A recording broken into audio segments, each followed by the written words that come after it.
ऊर्जा देने वाला। बात आ रही समझ में? करंट वाला ग्रह है। शिव का अभिषेक क्यों होता है? इसीलिए तो होता है, वो भी कॉपर की, तांबे की लोटे, तांबे के लोटे से जल चढ़ाया जाता है। सूर्य नारायण को भी जल चढ़ाया जाता है। आप लोग सूर्य नारायण को जल चढ़ाते होंगे तांबे के लोटे से, चढ़ाते हो नहीं चढ़ाते? बोलो ना, हाथ ऊंचा करो। सब चढ़ाते हो आप लोग? क्या बात। कहने का तात्पर्य है सूर्य नारायण को जल चढ़ाना इसलिए होता है क्योंकि सूर्य पावर हाउस है, एनर्जी, ऊर्जा, करंट। ये जो पावर हाउस लगा है ना यहाँ, ये तो एक निमित्त मात्र भी नहीं है। वो सूर्य जो है, नमस्ते अस्तु विद्युते नमस्ते स्तनयित्नवे, विद्युत मंडल है सूर्य। और सूर्य को हम जब जल चढ़ाते हैं, पहले के जमाने में एक एग्जाम्पल से समझो। पहले क्या होता था कि लाइट की कमी थी, अब तो लाइट की पूर्ति हो गई। मगर पहले जो ज्यादा करंट आता था और एक तार जमीन में गाड़ते थे जिसको अर्थ कहते थे। किया होगा आप लोगों ने, किसी ने जमीन में लोहे का वो गाड़ करके और तार का वो लगा करके बल्ब लगाने के लिए, जिसको अर्थिंग बोलते हैं। अर्थ जमीन का लेती है। अगर पानी सूख जाता था तो वो बल्ब जलना, बत्ती बंद हो जाती थी। आ रही बात समझ में? और पानी अगर डाल दिया तो बत्ती चालू। सेम टू ये कि यही कहानी है। हम जब कॉपर का, तांबे का लोटा लेकर के सूर्य नारायण को जल चढ़ाते हैं, यानी हम जमीन से अर्थ लेकर के अपने को ऊर्जान्वित करते हैं। ये कारण है सूर्य नारायण को जल चढ़ाने का। ये कारण है शिव जी को अभिषेक करने का, क्योंकि शिव ज्योतिर्लिंग है, ज्योति की कोई कमी नहीं, पावर हाउस है। और शिव को कॉपर, तांबे के लोटे से जल चढ़ा करके अभिषेक करते हैं, तो जो सूर्य की ऊर्जा है, शिव की एनर्जी है, वह सारी एनर्जी हमें प्राप्त होती है। और उस तांबे के लोटे में करंट तो आता है, आएगा नहीं आएगा? तांबा का लोटा है तो कॉपर में तो करंट आता ही है, तेज लगता है, बल्कि करंट ज्यादा आता है।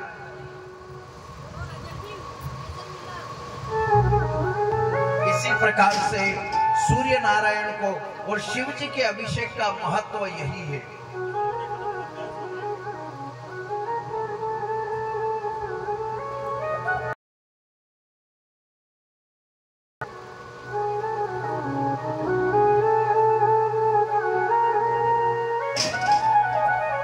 शिव जी का अभिषेक किया गया और उस चोर को भगवान ने वरदान भी दिया। वरदान इस प्रकार से परमात्मा की शरणागति करना। भगवान धन दौलत का भूखा नहीं है, भगवान भाव का भूखा है, भगवान प्रेम का भूखा है।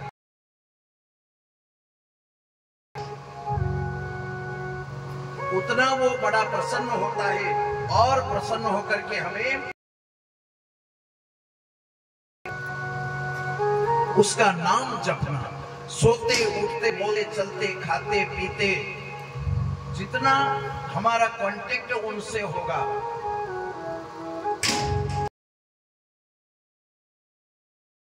हम भगवान का यदि ध्यान रखेंगे तो भगवान हमारा ध्यान रखेंगे।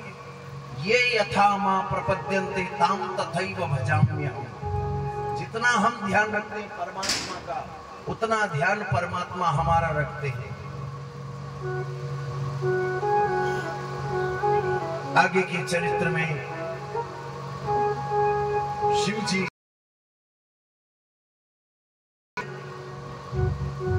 आइए, अभी महाराज सिंह बोल रहे थे कि परमात्मा का नाम लेना चाहिए। परमात्मा का नाम लेंगे सभी, बोले शंकर भगवान की, बोले नीलकंठ महादेव की। यही जिनका परिवार मेरे भोलेनाथ के आशीर्वाद पूरा।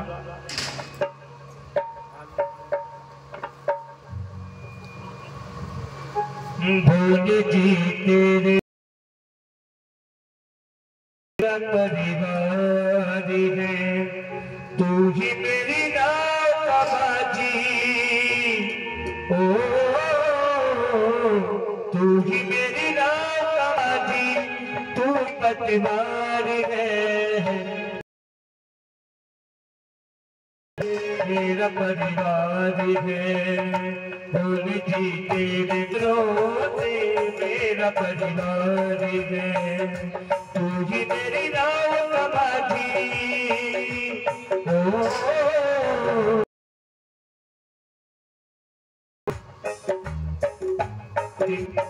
ये सुनगी बोली तेरे भरोसे, बोली तेरे भरोसे मेरा परिवार है।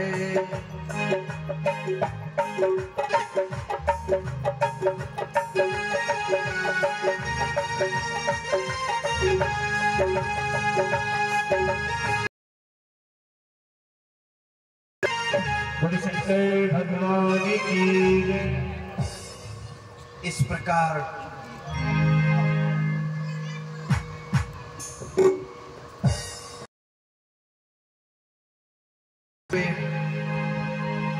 और अब यहाँ पर विनती करी है,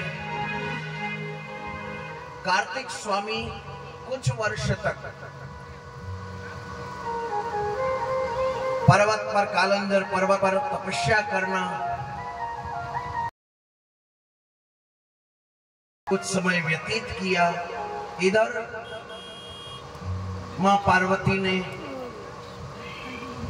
भोलेनाथ से प्रार्थना करी कि हे भोलेनाथ,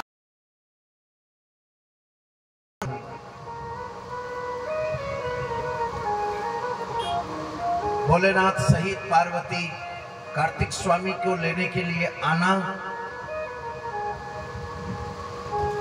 नील पर्वत स्वामी से प्रार्थना करी, चलो लाल, क्षमा याचना याचितार करके और कार्तिक स्वामी को कैलाश पर्वत पर ले गए। समय व्यतीत हुआ। अब एक दिन संयोग की बात है,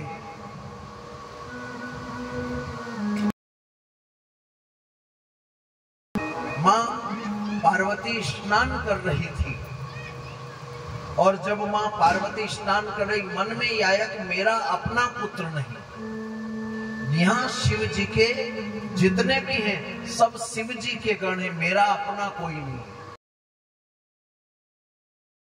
पार्वती अपने शरीर के मल से एक छोटे से पुतले का निर्माण किया। गणेश रखा। वैसे देखो, गणेश जी के कई प्रकार बताए हैं, कल्प भेद के अलग अलग तरीके बताए हैं गणेश जी के।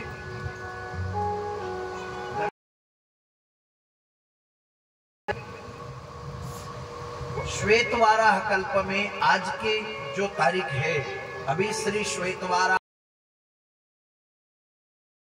अष्टाविंशतितमे कलियुगे कलिप्रथम चरणे भूर्लोके भरतखंडे जम्बूद्वीपे दंडकारण्य देशे और हरियाणा प्रदेशे और हिसार नामनी नगरे। ये तो यहां तक का बायोडाटा पूरा क्लियर हो गया। मगर श्वेत वर्णन है, नहीं तो एक गणेश है आदि गणेश। आदि गणेश कहलाते कौन से? जो कि शिवजी अपने विवाह में भी गणपति की पूजा करके चले थे। हमें गणपति की पूजा करके चले थे, वो गणेश है आदि गणेश। उन गणेश का नाम है कात्यायन गणेश। वो जो गणेश है वो स्वस्ति श्री गणेश है। ये गणेश कौन है? श्री गणेश है और वो स्वस्ति श्री गणेश है। इसलिए का नाम कैसे लेते? स्वस्ति श्रीमन महा गणाधिपतये नमः। गणेश शब्द का अर्थ होता है गणपति, गणाध्यक्ष गणपति में से ये जो मां पार्वती ने गणपति की रचना करी थी, ये अध्यात्म दृष्टि से अगर देखा जाए, जिनका पेट बड़ा है, मुंह बड़ा है, ये कथा एक हमें नई शिक्षा भी देती है। जो पेट बड़ा करके नहीं रखोगे,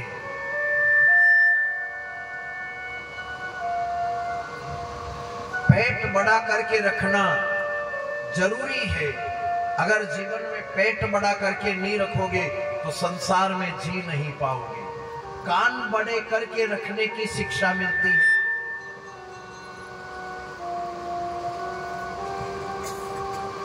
कान बड़ा करके गणेश जी से हमें कि जीवन में छोटे कान से या ना डायरेक्ट कोई कह दे उसके ऊपर विश्वास नहीं करना, सोच समझ करके विश्वास करना। कोई आ जाए ना कुछ भी कह दे, डायरेक्ट विश्वास नहीं करना चाहिए। कान बड़े करके रखो। और सिर बड़ा है, सिर बड़े का अर्थ है पहले सोचो समझो और फिर पैर बढ़ाओ आगे। बात आई समझ में? सिर बड़ा है गणेश जी का तो सिर बड़ा कोई भैंस का,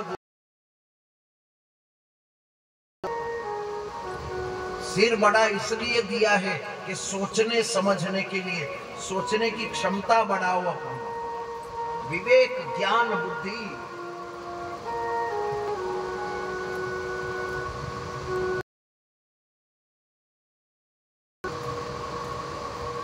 बोलो राजा रामचंद्र भगवान की, श्री महाकाल महाराज की।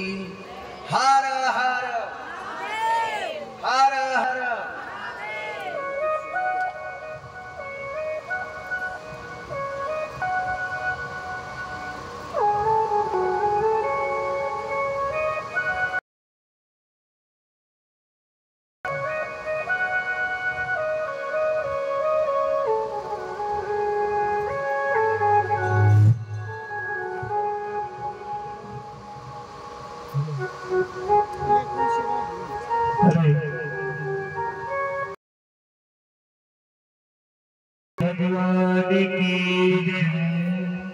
आइए खाजी भोलेनाथ के चरणों में जो नाचकर झूमकर हाथ लगाना चाहता है, आइए देवों के देव महादेव के चरणों में एक हरियाणवी भजन।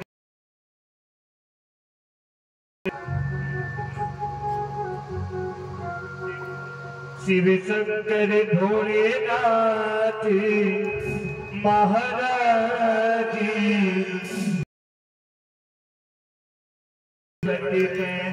आइए इस आदमी के संस्कृत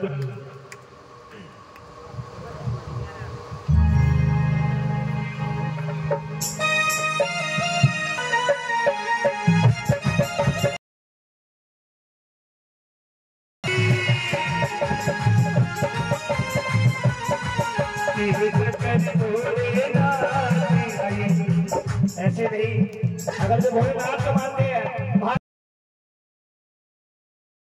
मुझे कसम है भोलेनाथ की, अरे जो आजकल झूमकर हाथ लगाने जाते बाबा के चरणों में हाथ लगाए के सभी शंकर भगवान की जय है। शंकर भोले तेरा गुरु राजा शंकर भोलेनाथ तेरा गुरु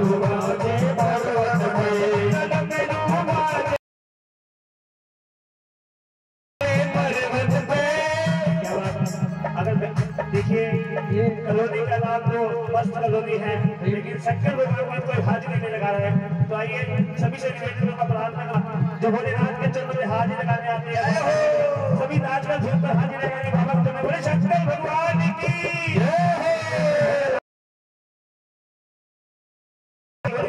तो आइए सभी झूमकर नाचकर झूमकर हाजिरी लगाए। तो कहेंगे क्या शिव शंकर भोलेनाथ महाराज तेरा गुरु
Thank you.